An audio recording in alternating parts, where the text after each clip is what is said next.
बिस्मिल्लाहिर्रहमानिर्रहीम। अस्सलाम वालेकुम। आप उसामा गाजी यूट्यूब चैनल देख रहे हैं। इंटरनेशनल रेटिंग एजेंसीज पाकिस्तान के हवाले से अच्छी पेशगोइयां कर रही थी कि आने वाले साल पाकिस्तान के लिए बेहतर हैं, मुआशी तरक्की के लिए और मईशत के लिए बहुत बेहतर नज़र आ रहे हैं।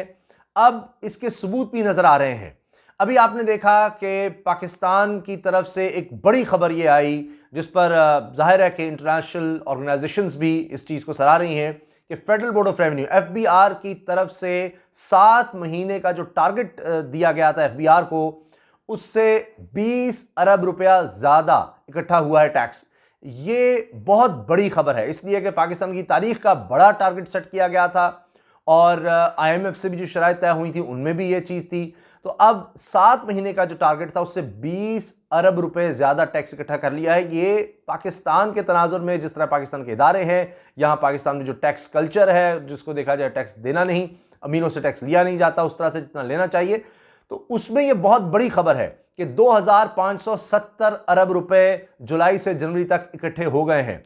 अब ये वो चीजें हैं जिसकी वजह से ट्रस्ट डेवलप होता नजर आ रहा है कि टारगेट से भी 20 अरब रुपए ज्यादा इकट्ठा कर लिया है। आईएमएफ को भी कहा जा रहा है कि अब मजीद, जो आईएमएफ चाह रहा है कि मिनी बजट आप पेश करें, उसकी जरूरत नहीं है, मजीद टैक्स नहीं लगा सकते। यही बात हफीज शेख साहब ने भी कही है, वजीर खजाना ने। तो अब एक और बड़ी खबर यह सामने आई है कि बड़े बड़े इदारे, उनका ट्रस्ट पाकिस्तान पर बढ़ता चला जा रहा है। जैसा कि एशियन डेवलपमेंट बैंक की तरफ से, एडीबी की तरफ से पाकिस्तान के लिए 10 अरब डॉलर कर्ज की मंजूरी दे दी गई है। 10 अरब डॉलर सिर्फ एशियन डेवलपमेंट बैंक पाकिस्तान को देने जा रहा है और इसमें भी एक खास रकम जो है वो बहुत रियायती रेट पर मिल रही है।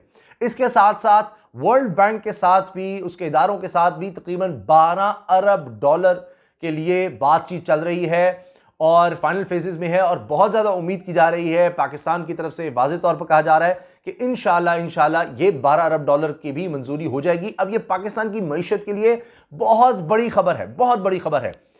वो इसलिए भी कि पाकिस्तान को ये ऐसे नहीं मिल रहे। इसका सबसे अहम पहलू यह है, एक तो यह है कि ये कर्ज इसलिए दे रहे हैं कि इनको नजर आ रहा है कि आने वाले सालों में पाकिस्तान ये कर्ज वापस करने की पोजीशन में होगा। फिर दूसरी चीज, एशियन डेवलपमेंट बैंक ने ही ये कर्ज की मंजूरी देते हुए कहा है कि पाकिस्तान की मईशत में जो बेहतरी आ रही थी, वबा की वजह से उसमें बहुत बड़ी रुकावट आ गई। यानी एशियन डेवलपमेंट बैंक भी देख रहा था कि बेहतरी की तरफ पाकिस्तान जा रहा था, अगर वबा ना आती तो हालात कुछ बेहतर होते। बहरहाल अब जिस तरह से कहा जा रहा है कि अगले सालों में पाकिस्तान इंशाअल्लाह बहुत ज़्यादा बेहतरी की तरफ होगा, तो अब एशियन डेवलपमेंट बैंक से तो 10 अरब डॉलर मिल रहे हैं। लेकिन मैं आपको ये बता दूं कि पिछले 1-1.5 साल में पाकिस्तान ने रिकॉर्ड कर्ज वापस भी किया है। तो ये सब ऑर्गेनाइजेशन ये देख रही हैं कि पाकिस्तान कर्ज वापस कर रहा है, बड़ी मिकदार में वापस कर रहा है। तो अब इसीलिए अब के आगे भी ये पोजीशन में होगा, ना सिर्फ ये कि अब कर्ज को बेहतर यूटिलाइज किया जाएगा। हाँ, एक चीज़ मैं आपको ज़रूर बताना चाहूँगा कि एशियन डेवलपमेंट बैंक को ये शिकवा है, या इंटरनेशनल ऑर्गेनाइजेशंस को, जो लैंडिंग एजेंसीज है, चाहे वर्ल्ड बैंक हो, कि जी माजी में कर्ज जिस लिए लिया जाता था उस पर खर्च नहीं किया जाता था, ना रिफॉर्म्स किए जाते थे, ना एनर्जी रिफॉर्म्स होते, जिसकी वजह से आप देखते हैं कि सर्कुलर रेट बढ़ता चला जाता है। दीगर मामलात में उस तरह से खर्च नहीं होता था कि जहां से आप जनरेशन कर सकें। अब एशियन डेवलपमेंट बैंक ये जो कर्ज दे रहा है, इसकी सबसे मेन वजह वो ये बता रहा है कि पाकिस्तान की मईशत को तो बेहतर करना है, साथ समाजी बहबूद के भी काम करने हैं, जिसमें एजुकेशन के हवाले से बात की जा रही है कि ये जो रकम दी जाएगी इसको एजुकेशन में खास तौर पर, और वो भी स्किल्ड एजुकेशन में, टेक्निकल एजुकेशन में खास तौर पर खर्च किया जाएगा, सेहत के मामलात में होगा, फिर एनर्जी के मामलात को बेहतर करने के लिए होगा। ऐसी जगहों पर खर्च किया जाएगा जिससे पाकिस्तान मुस्तकबिल में ना सिर्फ ये कि पैसा बना सके, कर्ज वापस कर सके, बल्कि साथ रोजगार के मौके पैदा हो सके, समाजी बेहतरी आ सके, रोजगार पैदा हो सके, ये इस तरफ जाएगा। लेकिन पहले कहा यह जाता था रिफॉर्म्स के लिए कर्ज दिए जाते थे, लेकिन फिर उस तरह से वो पैसा खर्च नहीं होता था, वो रकम खर्च नहीं होती थी। तो इस दफ़ा अब एशियन डेवलपमेंट बैंक को लग रहा है कि जी तहरीक इंसाफ की हुकूमत से उम्मीद है कि जिस तरह से इन्होंने रेवेन्यू कलेक्शन में बेहतरी लाए हैं, रिफॉर्म्स की तरफ जा रहे हैं, तो उम्मीद है कि अब ये बेहतरी आएगी। अब इसकी डिटेल्स हैं कि किस तरह से ये रकम दी जाएगी। अगले 5 साल के लिए एशियन डेवलपमेंट बैंक 10 अरब डॉलर पाकिस्तान को देगा, और ये है कि पाकिस्तान जिस तरह से कोशिशें कर रहा है इकॉनमी को बेहतर करने की, सोशल चैलेंज से निपटने की, उसके लिए, और ख़ासतौर पे वबा के बाद की जिस तरह से सूरत हाल है और पाकिस्तान में स्ट्रक्चरल वीकनेसेस हैं, इनको दूर करने के लिए किया जा रहा है। 2021 से 2025 के दरमियान बताया जा रहा है कि पाकिस्तान को ये लोन मिलेगा। और इसमें जो एक तो अराउंड 2% इंटरेस्ट रेट पर रियायती कंसेशनरी है कुछ हिस्सा इसका, और बाकी जो है यानी 5% रेट लाइबर प्लस पर है जो लंदन इंटरबैंक ऑफर करता है उससे। अच्छा, बहरहाल ये बताया जा रहा है कि कुछ वर्ल्ड बैंक की तरफ से 12 अरब डॉलर जो है, उसकी तरफ से जो इससे भी बड़ा साइज है, यानी कुल मिला के 22 अरब डॉलर हो जाएंगे, तो उसकी तरफ से बहुत ज़्यादा इशारे हैं और वो भी 5 साल के लिए पाकिस्तान को मिलने जा रहे हैं और इसके इंडिकेशंस बिल्कुल क्लियर नज़र आ रहे हैं। इसके साथ साथ ये कहा जा रहा है कि एशियन डेवलपमेंट बैंक ये समझ रहा है कि पाकिस्तान की मईशत के लिए, मैक्रो इकोनॉमिक स्टेबलाइजेशन के लिए ये इसको खर्च किया जाएगा, और फिर यह कि पाकिस्तान फुलफिल करेगा जो कंडीशंस हैं। अच्छा, इसके साथ साथ यह है कि पाकिस्तान में गवर्नेंस को बेहतर बनाना है, एनर्जी सेक्टर की रिफॉर्म्स लानी है, ये मेन एम है। इसके अलावा अब कहा यह जा रहा है कि ट्रैक रिकॉर्ड तो अच्छा नहीं है, लेकिन अब यह ज़रूर सोचा जा रहा है कि अब मेन फोकस इन चीज़ों पर होगा कि वाकई अब बेहतरी लाया जा सके गवर्नेंस में, उन सब चीज़ों में। अच्छा, अब जो इस फैसिलिटी के हवाले से एशियन डेवलपमेंट बैंक के कंट्री डायरेक्टर पाकिस्तान के लिए हैं जिया होंग यांग, उन्होंने भी कहा है कि ये स्ट्रेटजी बनाई गई है कि फोकस रखा जाए रिफॉर्म्स पर और सोशल इन्वेस्टमेंट की तरफ आए, इम्प्रूव सस्टेनेबिलिटी और लास्टिंग डेवलपमेंट इम्पैक्ट, कि पाकिस्तान फिर तरक्की की राह पर सही तरह से गामजन हो सके, बार बार ये कर्जे लेने की ज़रूरत ना पड़े, इस तरह के प्रोजेक्ट्स लाए जा रहे हैं, उस तरफ लाया जा रहा है। फिर यह है कि पाकिस्तान में जिस तरह से रिकवरी रुकी, जिस तरह पाकिस्तान जा रहा था वबा की वजह से, तो कहा जा रहा है कि अब उस इम्पैक्ट को भी कम किया जा सकेगा इस रकम से, 10 अरब डॉलर जो दिए जा रहे हैं। अच्छा, इसमें ख़ास तौर पर यह कहा जा रहा है कि जो आबादी मुतासिर हुई माशी तौर पर, पाकिस्तान के लोग सोशली बहुत ज़्यादा प्रॉब्लम्स आए, अब उसको दूर करने के लिए ये सारी रकम इस्तेमाल की जाएगी।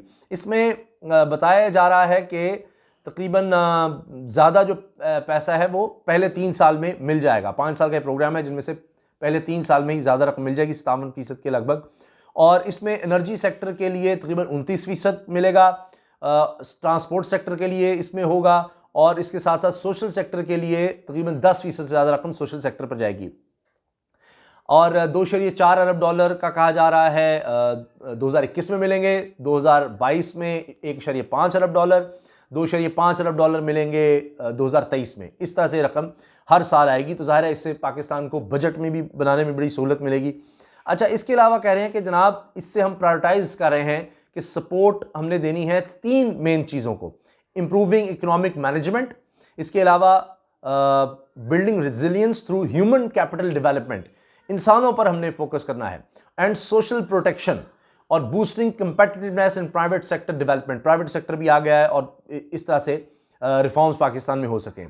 फिर ये साथ साथ एक ख़ास बात मुझे लगी कि ख़वातीन के हवाले से इसमें ख़ास तौर पर रखा गया है कि ख़वातीन की एम्पावरमेंट के लिए, कि उनकी ज़िंदगियों में बेहतर आ सके, उनके लिए रोज़गार के मौके पैदा हो सकें। जिस तरह आप देखते हैं एहसास प्रोग्राम का, इसमें कफ़ालत प्रोग्राम की बात की गई है कि एहसास कफ़ालत प्रोग्राम को जिस तरह से माशरे में बेहतरी ला रहा है, उसके लिए भी बड़ी सपोर्ट होगी और उस पर बड़ा फोकस किया गया है।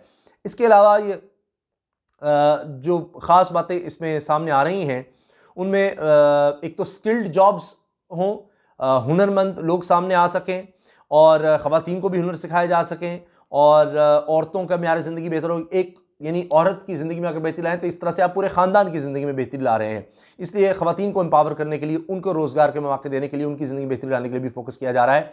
और इसके अलावा साथ साथ ये बात कही जा रही है कि सेकेंडरी एजुकेशन में रिफॉर्म्स लाने हैं, तेज़ी से टेक्निकल और वोकेशनल एजुकेशन और ट्रेनिंग में बेहतरी लेकर आनी है इस रकम से। और फिर आउट ऑफ स्कूल जो चिल्ड्रन हैं, जो बच्चे स्कूल नहीं जा रहे, उनके लिए ख़ास तौर पर, और जो गरीब घराने हैं, गरीब तरीन घराने हैं, उनकी ज़िंदगी में बेहतरी लाने के लिए इस रकम को खर्च किया जाना है। तो तकरीबन ये 10 अरब डॉलर एशियन डेवलपमेंट बैंक के और वर्ल्ड बैंक से भी तकरीबन 12 अरब डॉलर जिस तरह मिलने की उम्मीद है। ये 10 अरब डॉलर तो एशियन डेवलपमेंट बैंक से मंजूरी हो चुकी है और इसी तरह से वर्ल्ड बैंक के साथ भी मुआहिदा इसी फेज़ में है। तो ये अगले 5 साल के लिए पाकिस्तान को एक बहुत बड़ी रकम मिलने जा रही है, और IMF के साथ भी उम्मीद है कि उनसे भी मुआहिदा दोबारा से ऑन ट्रैक आ जाएगा। तो ये पाकिस्तान की मईशत के लिए बहुत ज़बरदस्त खबरें हैं।